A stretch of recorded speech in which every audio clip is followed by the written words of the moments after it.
Merci beaucoup Francine Kaufmann. Effectivement, le sujet est encore loin d'être épuisé, mais je ne veux pas épuiser notre public. Il nous reste quand même environ une vingtaine de minutes à consacrer éventuellement aux questions que le public est disposé à poser. Est-ce que Pierre a de son côté collecté quelque chose d'intéressant? Sinon, de toute façon, j'ai moi aussi quelques questions à poser à nos intervenants. Pierre, il faut ouvrir le micro. Voilà. Oui. Alors, pour le moment, j'ai une question de Yves Sokol pour Joël Kotek. Sur les Stolpersteine, le mot juif n'est pas inscrit, alors que les mots résistant, prisonnier de guerre et même un aide de camp de la Wehrmacht et un général-major sont mentionnés, ainsi que le mot nazi. Qu'en pensez-vous? Mais je n'ai pas bien entendu la question. Sur quel monument? Je la répète. Sur les Stolpersteine, le mot juif n'est pas inscrit, alors que les mots résistant, prisonnier de guerre et même un aide de camp de la Wehrmacht et un général-major sont mentionnés, ainsi que le mot nazi. Qu'en pensez-vous? Attends 2 minutes. Bon, mais j'avoue que je ne connais pas l'existence de ce monument, donc je peux difficilement répondre. En plus, je vous présente ma fille qui voudrait absolument intervenir dans le débat. Elle est la Ce que je peux dire, c'est que… On parle de ces pavés commémoratifs. Les pavés commémoratifs Voilà. dont on a. Alors, ça dépend. J'aurais dû le dire. Les pavés commémoratifs, normalement, c'est vrai qu'il y a eu une sorte d'inflation. C'est qu'à l'origine, c'était plutôt… Je ne peux pas. Oui, va chercher de l'eau. Oui, désolé, hein. Mais bon, j'étais seul aujourd'hui et donc j'ai quand même réussi à tous vous écouter avec bonheur. Je veux dire, ce qui est important, c'est quand même qu'il n'y ait pas de compétition entre les victimes. Tout ça, pourquoi pas mettre… mais ça, je ne savais pas qu'il y avait même des nazis qui étaient sur ces pavés de la mémoire. Tout ce que je peux dire, c'est que moi, j'aurais préféré effectivement que ne soient cités que les victimes de la Shoah en tant que telles, bien évidemment. Mais d'un autre côté, il faut éviter, c'est ce qu'on appelle la concurrence des victimes. Mais l'important, c'est de pouvoir utiliser les bons concepts. Ce qu'est un génocide, ce qu'il n'est pas, etc. C'est ça qui est important. Oui. Mais c'est vrai que l'inflation est une chose, comme l'a dit Francine, qui est un peu catastrophique. C'est un peu catastrophique. Et c'est très compliqué pour nous de lutter contre ça. C'est notre devoir d'historien ou de militant, effectivement, de rappeler ce qu'est un génocide. Et attention, il n'y a qu'un seul génocide durant la Seconde Guerre mondiale, c'est le génocide des Juifs et sans doute le processus génocidaire des Tziganes. Sinon, pour tous les autres, on va utiliser plutôt crime contre l'humanité, s'agissant par exemple des 3 500 000 prisonniers de guerre russes soviétiques qui ont été laissés à l'abandon. Et donc, et la même chose pour les homosexuels, pour les communistes. Même lorsqu'on utilise le mot génocide, ça ne concerne la Shoah, c'est un synonyme, si vous voulez, de Shoah, le génocide pour la Seconde Guerre mondiale. Mais je considère qu'il faut utiliser le mot pour d'autres actes inouïs. Le génocide des Tutsis, c'est vraiment très, très proche. C'est chimiquement pur, très proche de la Shoah, avec naturellement les différences que j'ai dites. Et sauf erreur de ma part, en Alsace, je dis bien en Alsace, où il y a également des pavés commémoratifs, des Stolpersteine en question, qui ont été posés dans certaines anciennes communautés, eh bien, en Alsace tout au moins, seuls les Juifs sont concernés. Eh ben, c'est préférable, je trouve que c'est préférable. Sinon, on arrive à un nouveau concept, c'est le concept de distorsion de la Shoah. En fait, il y a deux moyens de… En fait, le problème, c'est, je crois que c'est un psychanalyste israélien qui avait… si je me souviens bien, Tfirex, qui avait expliqué que le problème de la Shoah, c'est que, en fait, l'antisémitisme, ce qu'on appelle aussi l'antisémitisme secondaire, c'est que les non-juifs nous reprochent le mal qu'ils nous ont fait. Et c'est ça le problème. C'est tellement énorme la Shoah, c'est que c'est très difficile à porter ce poids-là. Et donc, il y a deux moyens pour s'en sortir. C'est un, c'est de minimiser. Et donc, c'est la distorsion de la Shoah, si vous voulez. Et donc, c'est la banalisation, c'est le négationnisme ou c'est simplement le révisionnisme. Et le deuxième moyen, c'est la criminalisation d'Israël. C'est de dire, finalement, les Juifs, les sionistes ne sont pas mieux que les nazis. Et donc, c'est les deux mamelles de ce poids terrible de la Shoah. Et c'est la raison pour laquelle on n'est pas prêt d'en terminer avec ce phénomène de distorsion de la Shoah. C'est très important dans l'économie, je dirais presque du salut des populations européennes, effectivement, de dire non seulement la Shoah n'a pas eu lieu, mais ceux qui commettent aujourd'hui un génocide, ce sont les Juifs, enfin les Israéliens. Et justement, Joël Kotek, on est arrivé, et je vais vous poser la question d'abord, mais j'aimerais vous entendre tous les quatre, en fait, sur cette question. Il y a l'instrumentalisation. Alors, vous expliquez effectivement que les antisémites nous reprochent le mal qu'ils nous ont fait, oui. Et que la réponse, oui, c'est le révisionnisme ou la criminalité. Une espèce d'instrumentalisation à outrance de la victimisation, puisque le seul moyen en fait de rompre le débat, c'est d'apparaître comme la victime ultime et de transformer l'autre en bourreau. Alors, est-ce que ce processus est encore réversible? Alors d'abord, vous, Joël Kotek, qu'est-ce que vous en pensez? Non, c'est vraiment la bonne question que vous posez là, Francine. J'aimerais que ce processus le soit, mais il y a tellement d'intérêt en jeu, c'est que je ne suis pas sûr qu'on y arrive. Mais ce qu'il faut faire, c'est faire de l'histoire. Et puis voilà. Faire de l'histoire, d'accord. Alors, comme nous avons une future historienne à vos côtés. Et de l'éducation, Absolument. Histoire, éducation. Francine Kaufmann, votre avis? Le processus de victimisation, cette instrumentalisation, elle est réversible, et si oui, par quoi? Mon micro, voilà.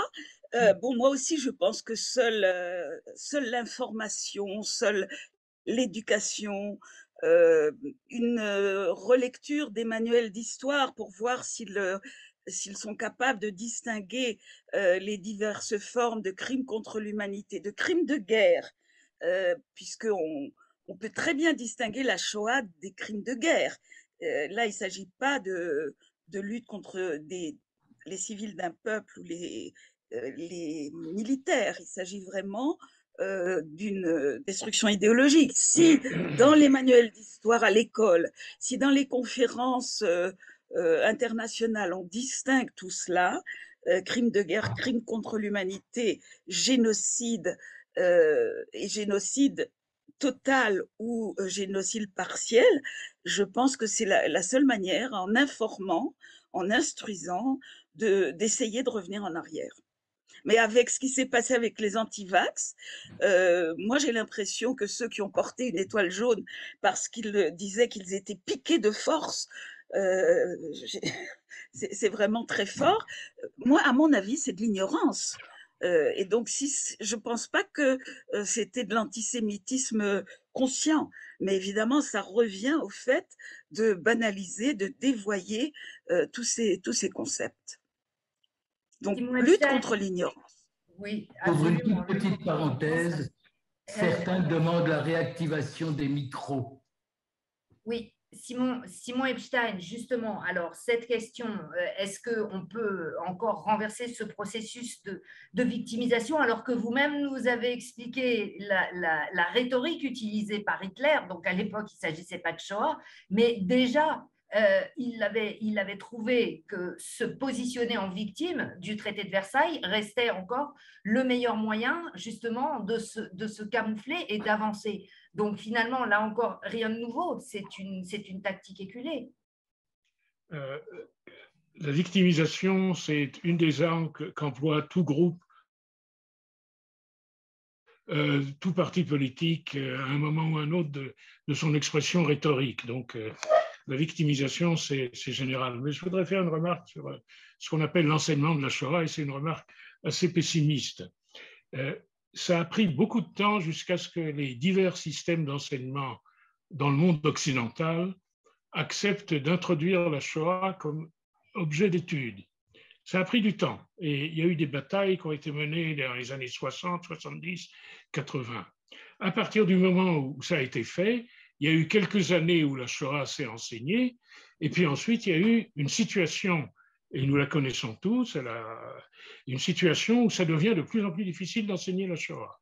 Ça devient de plus en plus difficile, à savoir l'espoir qu'on avait mis dans l'idée qu'on allait enseigner la Shoah aux jeunes générations est bloqué, ou pas totalement bloqué, mais disons est contredit ou contrecarré par la difficulté qu'il y a dans de nombreuses écoles, et pas simplement dans les écoles à dominante musulmane, je parle de la France ou de la Belgique ou de l'Europe occidentale, pas simplement dans ces écoles-là, mais dans les écoles en général, de la difficulté qu'il y a à le faire et de la difficulté qu'éprouvent les enseignants à le faire. Et ce que nous savons par beaucoup de témoignages, y compris les témoignages qui ont été réunis en un livre qui a fait du bruit à l'époque sur les territoires perdus de la République, ce qu'on sait que c'est de plus en plus difficile d'enseigner la Shoah. Et deuxièmement, l'idée qu'il faut enseigner, qu'il faut faire comprendre, c'est traditionnellement utilisé par notre peuple pour essayer de combattre l'antisémitisme. Et la plupart des colloques auxquels j'ai participé depuis, disons, une cinquantaine d'années, qui traitent de l'antisémitisme, se terminent sur la nécessité d'enseigner la vérité et surtout de l'enseigner aux jeunes générations. Ça n'empêche pas l'antisémitisme de fonctionner, de continuer à se développer. Nous ne travaillons pas sur les mêmes publics où les victoires en matière de convaincre sont relativement limitées. J'en connais. Il y a aussi des gens qui se laissent convaincre et ensuite qui ont d'autres. En d'autres termes, la bataille contre l'antisémitisme, et là je dirais ça en deux phrases, si vous le voulez bien, ce que le sionisme a compris, il l'a compris dès la première génération sioniste, dès 1880-81, c'est que l'avenir du peuple juif, ou la sécurité du peuple juif, ne résidait pas dans une explication pour changer ce que les non-juifs pensent des juifs. Ils ont des mauvaises idées parce qu'ils ont des préjugés, c'est quelque chose de terrible. Il faut leur expliquer, il faut leur faire comprendre, et là, ils comprendront.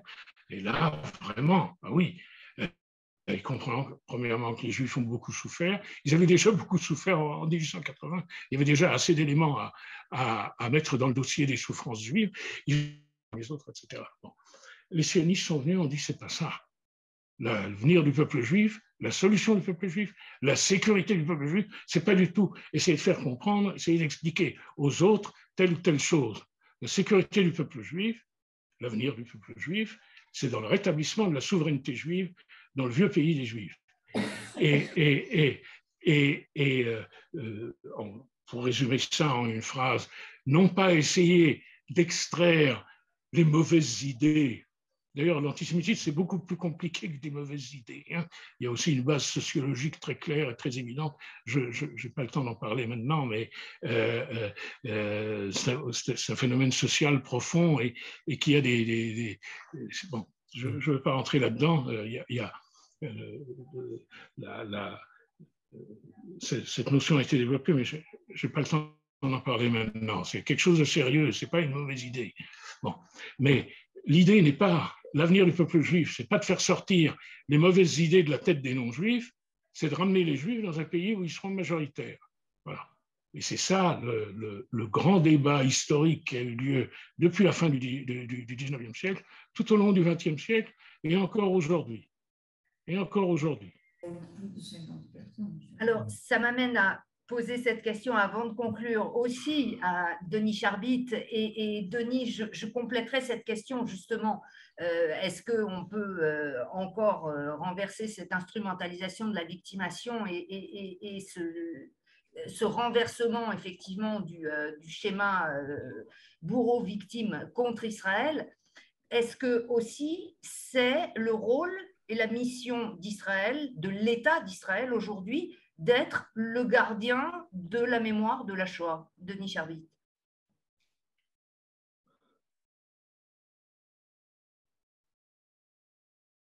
Denis, ouvrez votre micro. Voilà, je disais donc que c'est une vaste question et je vais essayer d'y répondre. Je vais essayer d'être, avant de me situer sur un plan normatif, ce que je comprends parfaitement, je voudrais quand même qu'on comprenne que cette victimisation, elle est quand même, d'une certaine manière, ce qu'on appelle l'effet pervers, c'est-à-dire quelque chose qu'on n'aurait pas souhaité, mais qui est en même temps le résultat de ce mouvement historique très important, culturel, dans le monde occidental en tout cas, qui fait qu'on a basculé de l'ère des héros à l'ère des victimes. C'est-à-dire que le passage de l'ère des héros, et les héros, c'est les résistants, c'est ceux qui ont sauvé le territoire, c'est les révoltés du ghetto de Varsovie, etc. Voilà. Et puis on a changé de paradigme. Voilà. Depuis les années 70, c'est plus les héros qui nous intéressent, ce sont les victimes. Et ça, c'est quand même nous qui l'avons voulu, c'est nous qui l'avons souhaité, c'est nous qui avons dit, attendez là, on ne parle pas des Juifs, on ne parle pas de ce qu'ils ont vécu, on est toujours gêné aux entournures, etc., etc. On a beau avoir de bonnes intentions et on a beau avoir engrangé de très beaux résultats à cette mutation de l'ère des héros à l'ère des victimes, mais il est vrai aussi qu'on peut être amené à en pâtir. Et je vais vous dire où est le problème. Et j'essaie de le dire avec beaucoup de distance et pas du tout dans une intention polémique. À partir du moment où, à juste titre, la Shoah est devenue le parangon de la catastrophe humaine. Ok ? C'est pas simplement l'unicité de la Shoah, c'est pas simplement la singularité de la Shoah, c'est la Shoah comme la catastrophe par excellence, celle qui résume et qui dépasse toutes les catastrophes. À partir du moment où c'est devenu l'étalon, je dirais que inévitablement, je le déplore, mais inévitablement, on se pose devant l'écueil suivant. Et ça, je demande à ce qu'on y réfléchisse. Et nous, les Juifs. Et alors, quoi que ce soit qui serait inférieur à la Shoah ne mériterait plus considération, ne mériterait plus... Alors, l'Ukraine, c'est pas... Et à dessein, je prends l'Ukraine pour ne pas prendre des exemples plus proches. Okay, l'Ukraine, c'est pas la Shoah, c'est vrai. Okay, et pour cela, il faut... alors, le problème, c'est que... Alors, il ne faut pas faire la comparaison, mais c'est ça l'étalon qu'on a. Alors, on aura cette tentation, encore une fois, déplorable. Hein, je suis là pour essayer d'expliquer, pas pour la justifier. On aura cette tendance, puisqu'on a fait depuis 70 ans, et encore une fois, à juste titre, la Shoah comme la catastrophe humaine, où on a tout, et la propagande, et l'extermination, et même quand l'Allemagne perd la guerre, on continue d'exterminer les Juifs en Hongrie. Je veux dire, on a tout dans la volonté de pas un seul ne doit survivre à cette licence de tuer. Okay, alors, on a ça en tête. Alors, éduqué ou pas éduqué, mais voilà, globalement, tout le monde a entendu parler. Et bien entendu, qu'elle va servir de référence pour décrire des choses qui ne sont pas de commune mesure. Et là, je vais me permettre d'être un tout petit peu polémique. Pourquoi ? Nous, on s'est interdit de le faire. Nous, on a attendu que les autres nazifient Israël pour nazifier tout ce qui bouge. Ah, attendez, nous aussi, on a cette part de... Je veux dire, moi, je plaide depuis des années, mais sans avoir aucune garantie de succès, pour un moratoire. Arrêtons de considérer qui que ce soit à Hitler, à la Shoah et aux nazis. Voilà. Après tous les pogroms, c'est déjà pas mal aussi. Voilà. Et là, je dirais qu'on est dans une situation effectivement bloquée, où on a contribué